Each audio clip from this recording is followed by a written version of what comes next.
realizing that maybe I wasn't fully happy as a person. I suffered a lot when I was a teenager, but also a young adult from anxiety. I suffered, I guess, from some sort of social anxiety. At the end of the day, I think what's more important is that you make the people around you feel good. Hey everyone, welcome back to another episode of Manly Combos. I'm Corey Cummins, the founder. Just to give you a background on what Manly Combos is, if you've never been listened to any of our podcasts before. So I started Manly Combos to destigmatize men's mental health, and we do this in three ways. One, I interview men that have gone to therapy. I also talk to mental health professionals about specific topics associated to men. And then I also talk to men's mental health groups and also nonprofits that are focused on men. So today I'm really excited. I actually have a good friend of mine, Victor Persson, and he was willing to jump on and kind of talk about his experience with therapy.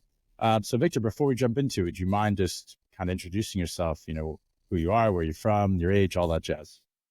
Sounds good. Yeah. So my name is Victor Persson, and I'm originally from Sweden, but both my parents were diplomats, so I grew up traveling around a lot. I lived in Kenya, Lithuania, and my high school years in South Africa. I then went to university in Madrid, and now I've been living in London for the last 5 years or so. I recently hit the 30-year mark, so I'm trying to deal with all the emotions and turmoils that come with that. But yeah, that's pretty much me in a nutshell. Great. No, I really appreciate that. So, I appreciate that you want to jump on the podcast and kind of talk about things. So I guess what made you want to come on and talk about your experience with mental health and with therapy and things like that?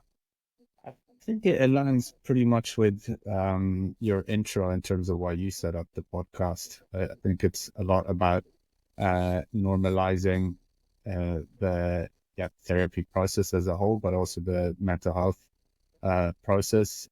Something that I've really come to learn in latter years is that you're not alone. Chances are that people felt similar feelings to you before. So just being part of a conversation like that, I think, is always helpful. Well, I really appreciate that because not everyone is willing to come on the show. Because I have some friends who've gone to the therapy and they're like, I don't want my stuff being on the show, which is perfectly fine.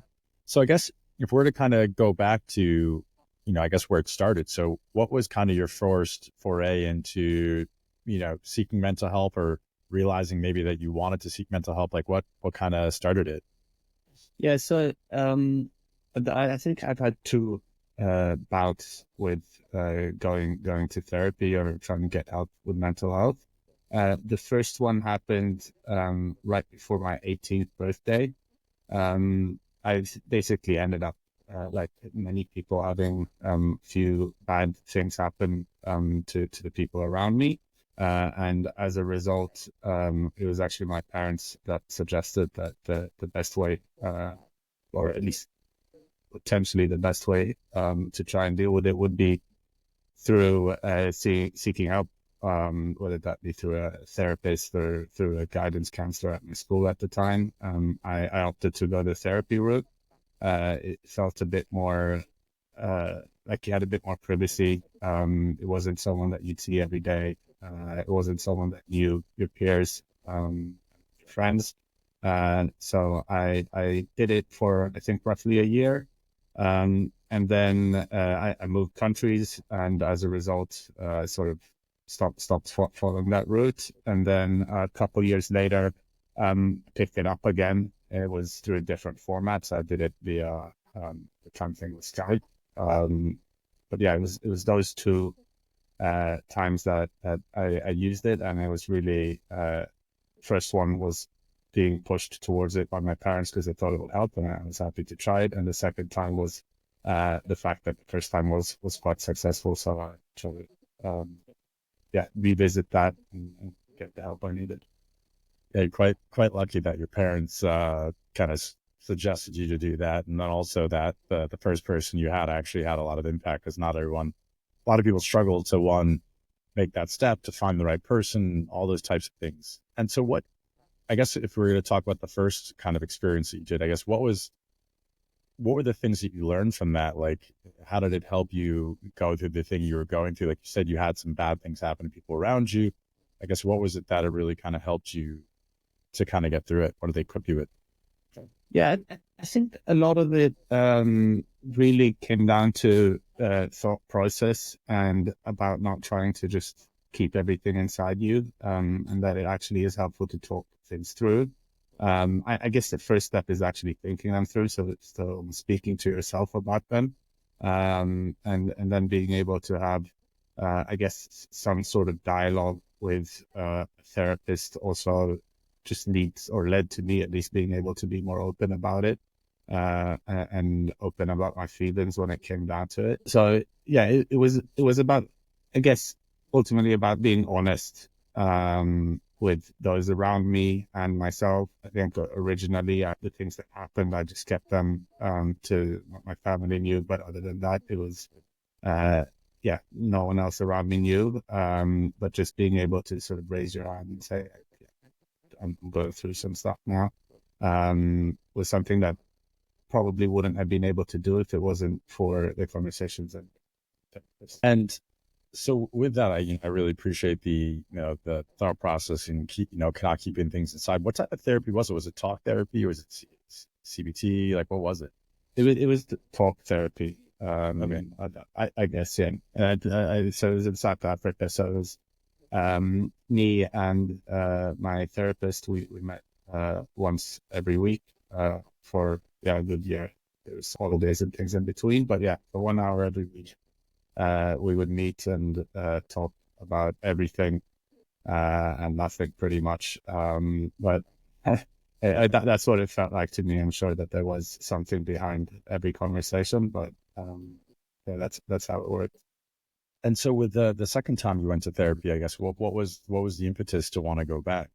Yeah, so that one was, I think, rather than them being one specific event that uh, pushed me towards going, it was more me realizing that maybe I wasn't fully happy as a person. Okay. I suffered a lot was when I was a teenager, but also a young adult, from anxiety and I guess a lack of purpose to a large degree, where I would wake up and I wouldn't really have the motivation I wanted or I needed, would sort of stay up at night just because I know in the morning I have to go and it's a new day and I didn't want there to be a new day. So it was all those things and trying to deal with the emotions and the negative emotions I was feeling. I was never necessarily diagnosed with depression or anything like that. So I would definitely not say that I had that. But I did realize that there were things I wasn't happy with.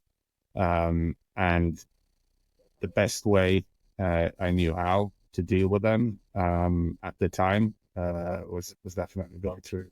So I'm asking, what were some of the things that you said, you didn't feel happy about? Like, what were some of those things?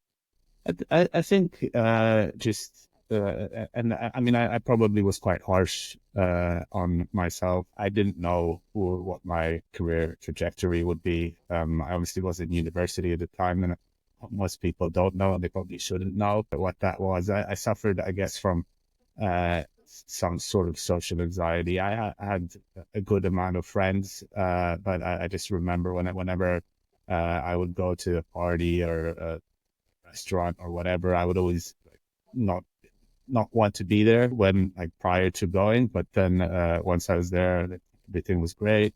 I used to drink a lot as well, so that was trying to just that's when I was happy, pretty much. Again, I don't necessarily think I had a drinking problem. That probably sounds like it. But yeah, it was just all those things that I wasn't, my life wasn't where I wanted it to be, and I didn't really know what would make me happy and what would be a realistic way to get It's interesting you say that. Like I actually just did a podcast before this with Brandon from Remasculine, and he's a PhD, and he's done some amazing studies on men and loneliness and all these things, and why we kind of do things as men. And some of the things you're talking about, or some of the things that he was talking about, he goes, as men, we don't have other men that we feel like we can go talk to about these things, and we can use alcohol as kind of that substitute to kind of give us like comfort in a way, but it like doesn't do that, but it doesn't do that. But also when we feel like we can't like truly be ourselves around people, we sometimes like pull away or don't want to be there. And it's interesting you say that, because it's something that I think we've all, as men, have all experienced in different forms. Like, I was talking to him about how, at work sometimes, because I've stopped drinking or I slowed down, that sometimes I'll get crap from other people my age or older or younger being like, why are you drinking or whatever it is. And because like I'm not fitting into the norm. So it's, yeah, we all kind of have these things that can make it difficult, especially as men, to like, especially the career thing. Because, as men, we're supposed to be providers and all these types of things, and we're supposed to be successful and career driven, all these things. I'm sure, that can be really cause a lot of stress. Yeah, no, for sure. And I mean, just on the alcohol point, living in big cities, especially you and I, we live in London, is part of the culture. So everyone almost expects you to drink. In saying that, I have found it, so I've pretty much stopped drinking now, at least for a while. And I go through different phases when I decide to stop drinking. I have something specific I want to focus on when I'm feeling right. And I have found it a lot easier. It gets easier to just say, no, I'm not drinking. That's just the end of it. In the beginning, it can be hard, but yeah, I found that of late, the, I guess, stigma around it is less prevalent. Yeah, I think it's less also, I think, because there's substitutes. Like I was joking around with my friends, I took a photo of my fridge because I bought this non-alcoholic beer called Nirvana, which is made in East London, which is delicious. And then I wanted to try Impossible Brew, which is another non-alcoholic. And then I have this other like Pentire drink, and I took a photo of it. I was like, my fridge is so crazy. I was like, this is all non-alcoholic drinks. But I do think that also makes it easier, because if you're out and kind of have something in your hand, it also makes it a little bit less, like it's not as obvious. But I do think, there's a lot of culture around drinking and things like that. So it isn't easy. My friend actually made a really good comment about it once. She goes, it's the only drug where if you say you don't do it, people ask you why. Yeah. It's it's true. I mean, and this is not making it all about alcohol here, but this is not to say that I don't see the value in it. I do think for some people, including myself, there's a time and a place where it makes sense to have a drink, or have two drinks, or have as many drinks as you want. But if you aren't getting utility from it, or if the net utility is negative, doesn't really add anything to your life. But part of the reason why I stopped is just that I find that motivation and my discipline in other parts of my life are significantly higher and better when I go long periods without drinking. So it has a big impact on my motivation. 100%. And so you said when you're going through this, that was in university, you went to therapy to kind of talk about your career and things like the anxiety around it and stuff like that, right? Yeah. So that was it was also, so that was I did it over Skype with someone from Sweden.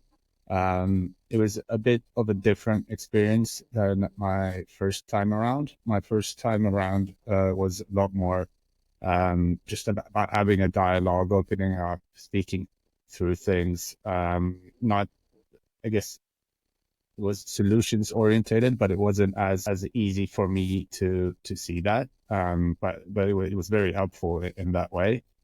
This second time around, it was a lot more focused on what I should do with my routine, how I should improve different aspects of my life.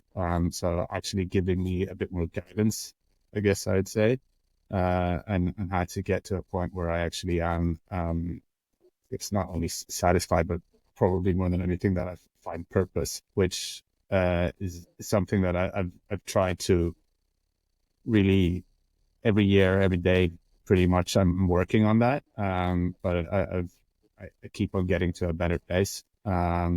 So in that sense, that really did help me. Nice. Yeah, I've gone to therapy at different times in my life. I went to therapy. My mother passed away when I was 25, and then I went for like almost 2 years, and then I broke up with a girlfriend, and then I went back, and I come at different points in my life for different reasons. I had my own business. I went because my business partner and I didn't have the healthiest of relationships, so that definitely kind of bled into my personal life. So for me, I've gone at different times as a different value. Have you gone back since you were in university for anything, or you kind of have the tools and then you kind of know how to handle things now? Yeah, I wouldn't necessarily say I have the tools. I'd say I have some of the tools. You can always gain more tools. Yeah, definitely. So I haven't gone back, but I think that's not due to. I guess it's pretty much due to me feeling that I am continuously improving, and there haven't been, quite luckily, I haven't been in a position where I felt as bad as I used to, or felt like I haven't been able to control it. But there's definitely been times that I've thought about, okay, maybe if I don't feel better in 2-3 weeks from now, working out more, or if changing my diet, or if I don't know, even just traveling somewhere doesn't help, I will go back towards speaking to someone. But yeah, as of yet, that hasn't happened. No, makes complete sense. I'm very similar. It's usually I go when there's like almost like an event that happens where I'm like, Yeah. okay, it wouldn't hurt me to go speak to someone for this to kind of help me work things through. Like a lot of it has been with relationships. I break up with someone and it's someone I loved, and I go, actually, I want to make sure that I go through this in a healthy way. So if I meet someone else, I don't gift them my baggage from my previous relationship, because that's just it's not fair to them. Yeah, I But mean that's a very unselfish approach, to be honest. Which I guess yeah, maybe more people should look at it from that point of view as well. well, I always said if I get into another relationship that I would actually go to like relationship counseling or therapy, whatever you want to call it. Like once it gets serious, like do it once a month. Because I always say you have two people with two different backgrounds, two different ways of perceiving the world. And it gives you almost like a non-biased or unbiased party to kind of help you better understand each other, Yeah. rather than waiting till it potentially getting bad, and then being like, oh, we need to work through this. But I know some of my friends are like, you're freaking weird.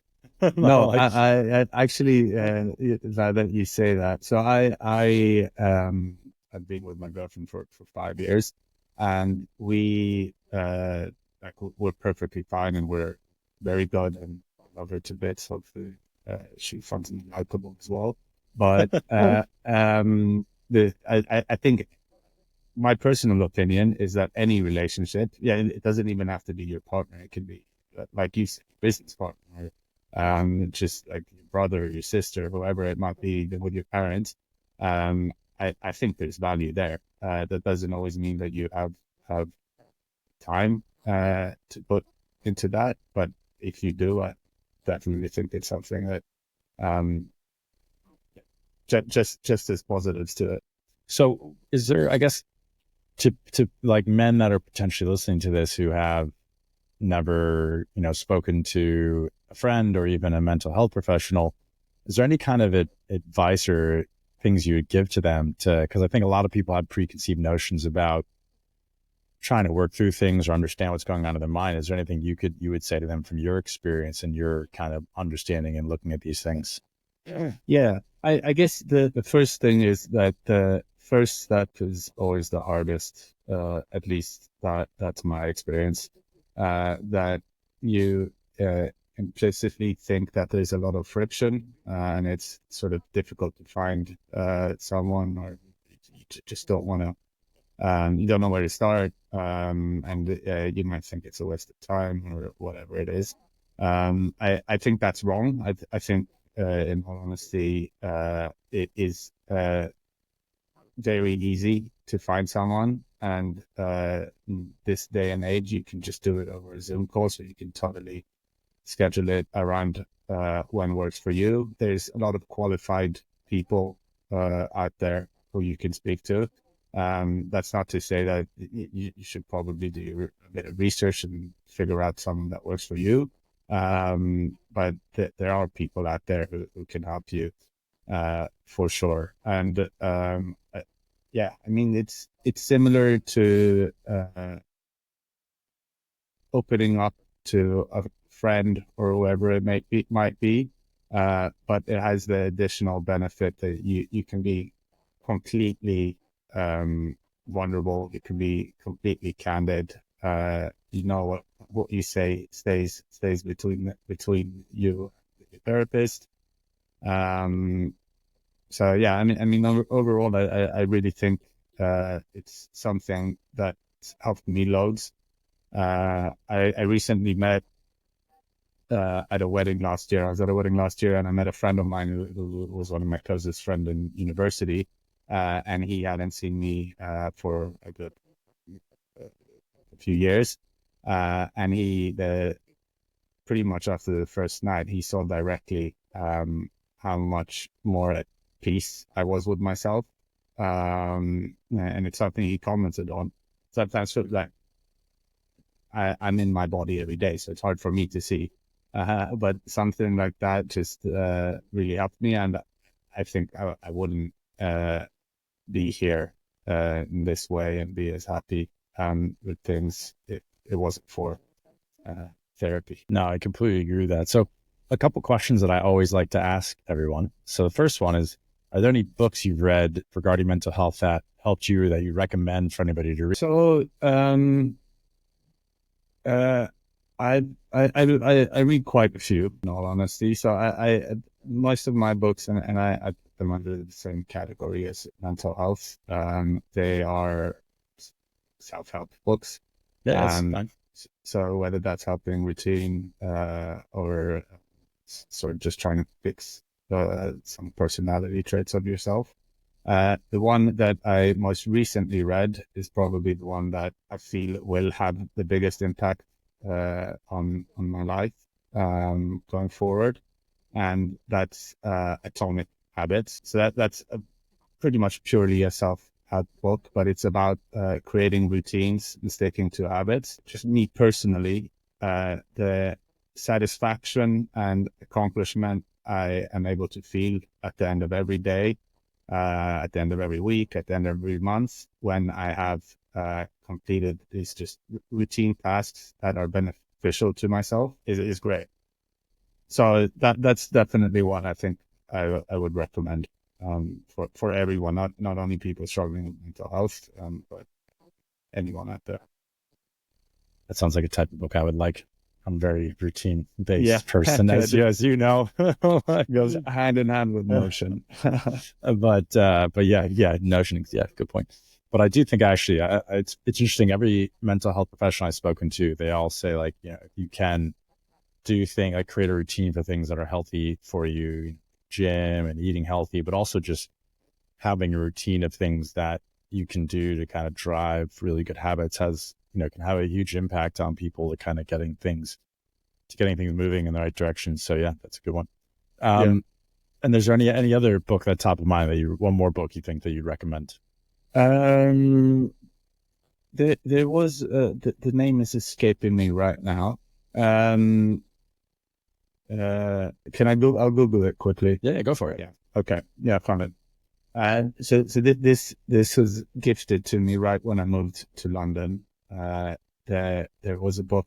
I was gifted two books. One of them was called The Subtle Art of Not Giving a Fuck. I think that is the exact name, by Mark Manson. So I was gifted the book because someone clearly thought that I care too much about different things, and probably that submissive in nature. So this was meant to help me with that. And that gave me quite a lot of nice anecdotes of things to just carry on in your everyday life that help you not care so much about the ups and downs. So if something negative happens, it's more about just taking it up as it goes and just carrying through and staying happy. So that's one other I'd mention. And as I'm speaking, I also thought of third book, which is called Tools of Titans. So this is a book by Tim Ferriss, again, more towards the self-help book. But basically what he's done is he's taken a compilation of interviews he's done with hundreds of, I guess, high-performing people in their various fields. So everything from actors to neuroscientists, to gurus, to whoever it might be, politicians, and so on and so forth. And he then quizzes them on everything that has to do with both routine and just generally what they do to make sure they're feeling good, they're feeling right, and they have that purpose that I was talking about earlier. No, great. Those are 3 good recommendations. I've actually never heard of the first one and the last one, but I've heard of the Art of Not Giving a Fuck. I actually need to read that book, but yeah, I feel like I'm naturally like that. But that's a good thing. That's a good thing. That's a good thing. Oh man. But so just a couple other questions. So tell me about a person who shaped your values the most. Good question. I think part of me wants to respond almost by saying that I've shaped a lot of my values based upon I didn't find great in people around me. And so I mean, it almost sounds a bit horrible. But just, I don't know, being at a restaurant and having someone have a bad interaction with a waiter or waitress, being impolite to people, things like that, shaped me to a large degree. But I on the flip side, I mean, it's very, I guess it's the cliche answer, but definitely my parents. I think they both have very big hearts, and I would love to sort of emulate that. They have kindness, they have happiness, they have all these things that I think are the most important in a human being. I've obviously spoken a lot about teens and a lot of that driving performance, but at the end of the day, I think what's more important is that you make the people around you feel good, and you don't put them in uncomfortable situations. So yeah, I think that's my answer. Listen, it's not cliche. That's a good thing. Not everyone is lucky to have parents who, so, you know, to have that, it's a beautiful thing. I feel very lucky. The same thing. My parents were very unique and very different, especially my mom. But, you know, I learned a lot from them on just being good people and, you know, being kind and stuff like that. So that stuff goes a long way. So it's great that you had that. Yeah, for sure. And then 2 more questions. If you died tonight, what would you regret not doing? I feel like it's a type of question I should have just answered. My first instinct is what I should have answered. Now my head is thinking about all the implications. I think it's and again, it might be a bit of a boring answer, but keep in mind that I work in finance.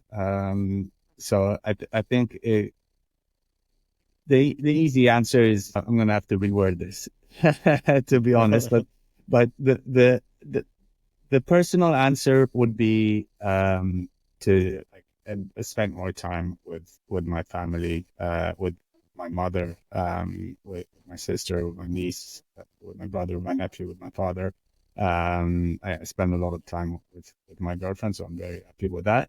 But that's definitely on a personal level where that answer goes. I think, yes, removing that part, it would be more down to I would regret not having taken more risks and adventures and all of these types of things in my life. Yeah, I feel like both in terms of I've been very lucky because I got to travel just as a proxy of my parents working in all these different countries. But I feel like there's a lot of things that I still would have loved to experience. And I think from a satisfaction and accomplishment point of view, I think just my career as a whole, I would have very much regretted not aspiring or not taking more risks to reach my aspirations, I would say. No, I appreciate that. I'm on both sides. And then the last question here. So if the next couple of years were a chapter, what would that chapter be? Define chapter. Can you give me an example? Could be getting married and having kids. Could be building a business. Could be going traveling around the world and whatever. It could be it could be anything.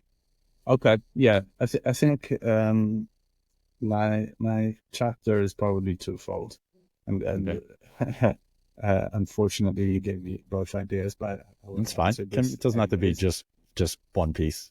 Yeah, no, I mean, I plan on getting engaged, and hopefully I get a yes, and if I get that yes, I'll to get married. Well, she's listening. She better not say no now.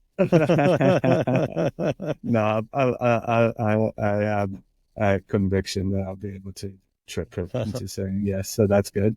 So yeah, that's the one side of things, and I think we both want to explore a new country, new city. So it involves the traveling part. So I think on a personal level, that's it. On a professional level, as you know, because we previously explored something, I am still keen starting my own business. That's still my aspiration. So I think this next chapter is probably going to be the most important chapter in my book so far on both those levels. I'm definitely going to drive to succeed both personally and professionally. So I mean when I mentioned earlier about in university where I sometimes had the hard time waking up, I didn't want to go to sleep because I didn't want to wake up, and that whole cycle. I'm now at the other end of it where I want to wake up and I almost want to go sleep once my work day is finished, because I know all my ideas and my life is just going to start to flourish. So yeah, I mean, I'm super excited about the future. Very excited about this next chapter. That's awesome, man. Well, I really appreciate you doing this. I know it's not easy coming on this, especially given that it's a video podcast, kind of talking about your life experiences and emotions and things like that. So I really appreciate you jumping on. No, cool. Yeah, I hope there wasn't too much rambling and most of what I said made sense. But yeah. No, it was good. Well, thanks for joining, Victor.